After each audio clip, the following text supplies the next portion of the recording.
Imagine walking across a desert, wind howling, sand stinging your face, the sun burning above.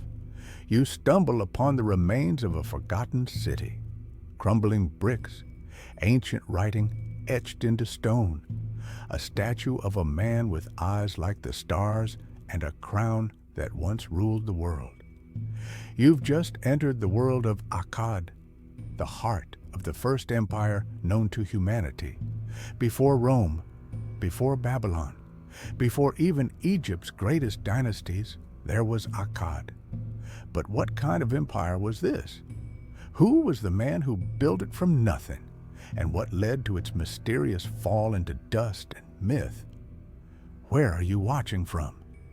Drop your location in the comments. I'd love to know. And as always, it's a beautiful thing sharing history with you.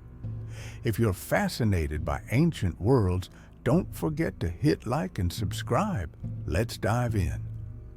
Long before empires, Mesopotamia, the land between the rivers, the Tigris and Euphrates, was a patchwork of powerful city-states. It was here, in present-day Iraq, that civilization was born. In the south, the Sumerians had mastered the art of writing with cuneiform, built ziggurats to the gods, and ruled from cities like Uruk, Ur, Lagash, and Eridu. But to the north, in the region of Akkad, a Semitic people were rising quietly. Herders, merchants, and wanderers speaking a different language, Akkadian. They watched, they learned, they waited. And then, from the shadows of history, a man stepped forward who would change everything. His name was Sargon, though some whisper it wasn't his real name. His legend begins like a myth, the child of a temple priestess, cast into the river in a basket of reeds, just like Moses in the Bible. Rescued and raised by a gardener, Sargon grew up to serve the king of Kish as a humble cupbearer. But Sargon was no ordinary servant. With cunning, charisma, and the favor of Inanna, goddess of war and love, he seized power, overthrowing his king and marching southward with an army forged from nothing. He defeated Lugalza-Gesi, the last great Sumerian king, and declared himself king of Kish and of the four quarters of the world. He founded a new city, Akkad, a city so powerful and majestic that its name echoed for millennia, even though its ruins have never been found. Sargon's army was unstoppable. He conquered Sumer, then marched into Elam, modern Iran, northern Syria, and parts of Anatolia, Turkey. No king before him had ever controlled such vast territory. He created the first standing army in human history, well-trained professional soldiers who didn't farm or trade, but lived only for war. To control his empire, he established a new system. Provincial governors, often his own family members, reported directly to him. He appointed his daughter Enheduanna as high priestess of Ur. She became the first known author in human history, writing hymns to Inanna that still survive. Sargon didn't just conquer, he unified. He spread the Akkadian language, centralized administration, and created a multi-ethnic empire connected by trade and tribute. But power, like desert water, is hard to hold. After decades of rule, Sargon died. Some say in battle, others say surrounded by rebellion. His sons, Rimush and Manishtushu, took the throne in succession. Rimush crushed revolts ruthlessly. Manishtushu expanded trade and fought wars, but his reign ended violently, murdered by his own court. But then came a figure even more ambitious than Sargon, Naram-Sin, the king of the four quarters, grandson of Sargon. He pushed the empire even further into the Zagros Mountains and beyond.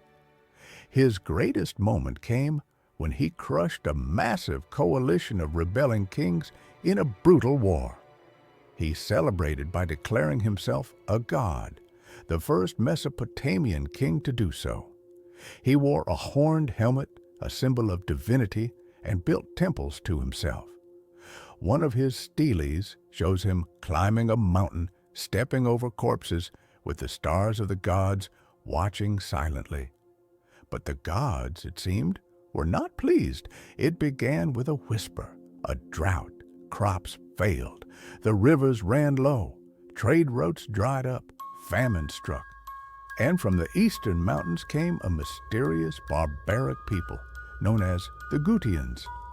They swept through the weakened empire like wildfire, destroying cities, toppling rulers, and plunging Mesopotamia into what would later be called the Dark Age. A Sumerian poem written years after is called The Curse of Akkad. It tells how the gods punished Naram-Sin for his arrogance. For his sins, Enlil sent the Gutians, people who know no gods. They swept through the land like locusts. The mighty city of Akkad vanished from history. Its location remains a mystery to this day. Though the empire fell, the Akkadians left behind a legacy that never truly died. Their language became the official tongue of diplomacy and scholarship in Mesopotamia for over 1,000 years. Their ideas of centralized rule, divine kingship, and standing armies would inspire Babylon, Assyria, Persia, and Rome. And Enheduanna's writings are still studied 4,300 years later. Sargon became a mythical figure. Babylonian kings called themselves his descendants. Even in the Bible, echoes of Akkadian myths appear, flood stories, tower-building epics, and kings cast into rivers. Akkad may be lost, but its soul still walks among us. In the words we write, the power we wield, and the dreams of empire we still chase. The sands of time swallowed Akkad. The statues are broken, the names nearly forgotten. But in every city, every king, every book, a whisper of Sargon still remains. If you've made it this far, thank you for joining me on this journey through time. Where are you watching from? Hit the like button if you enjoyed this, and subscribe for more journeys into ancient worlds. Don't forget, this is Tales from Creek, and until next time, stay curious.